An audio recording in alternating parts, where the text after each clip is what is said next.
Is it just me, or is anyone else just waiting for that game? You know, that game that you can play for hours on end and it's only felt like 30 minutes. That game that you think about when you wake up first thing in the morning and the last thing you think about when you go to sleep. That game that all your friends already play, so there's no debate on what we should play today. In the Xbox 360 slash PS3 days, that game was, for me, was Black Ops 2 and Halo Reach. Each game provided countless hours of dumb fun, and they were super easy to hop into and start a match. They also had decent competitive modes like SWAT in Reach and the comp playlist in BO2 if you were into that kind of thing. These games had my full attention, and honestly, I never thought a better game would ever come out. That was until the release of GTA 5. This game was incredible top to bottom. The size of the map, the interactivity of the map, and all the things you can do with cars and pedestrians. You can play tennis in the game, for God's sake. Why can't I play tennis in a game of being criminals? It doesn't make any sense, but I love it. Overall, this game was just way too good to stop playing. I'm pretty sure the week the game released, I didn't play anything else for 3 solid weeks. And then the online came out.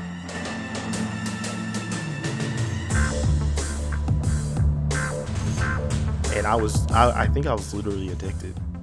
I still have memories today of buying my first apartment, finding and upgrading my first car, and looking out over the horizon of Los Santos.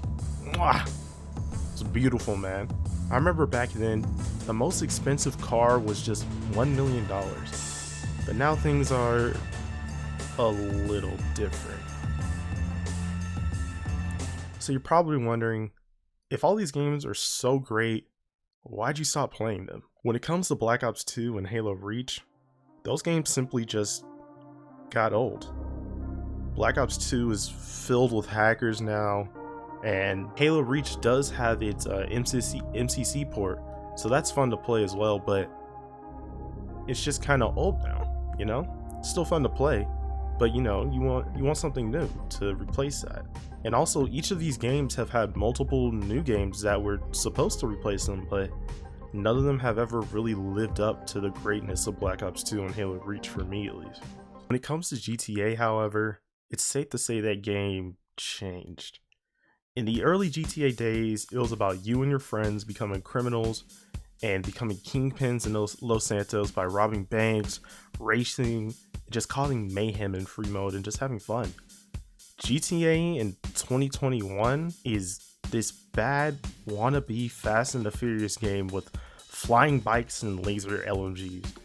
It makes no sense. I honestly wouldn't be surprised if the next Fast and the Furious trailer had the Oppressor Mark II in it, and it wouldn't look out of place at all. The sad thing is, that's not even the worst of it. The grind of the game is essentially a full-time job.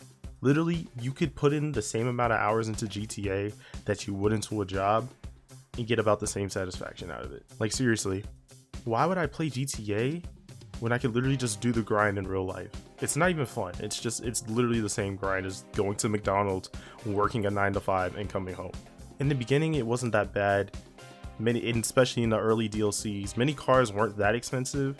The most ridiculous thing we saw was a golden plane that was worth $10 million, but I think everyone knew that it was just kind of a joke. Like, it was just a plane, but it was golden. It was something stupid rich people would pay for, so it was just kind of a joke. You didn't take them too serious, but I guess too many YouTubers and too many people actually bought it, and then Rockstar was like, oh, these idiots actually bought that, and they bought shark cards to buy it. Let's just keep doing that. Some of the cars today are equal to up to $80 in shark cards, which is just completely unnecessary. GTA still makes hella money today, off game sales alone, not even shark card sales. It's one of the top selling games almost every month. It's ridiculous. Now, don't get me wrong, there are plenty good and even great games that have come out these past few years, but there's also been some massive flops, such as the Avengers game, Fallout 76, Anthem, the list goes on, man.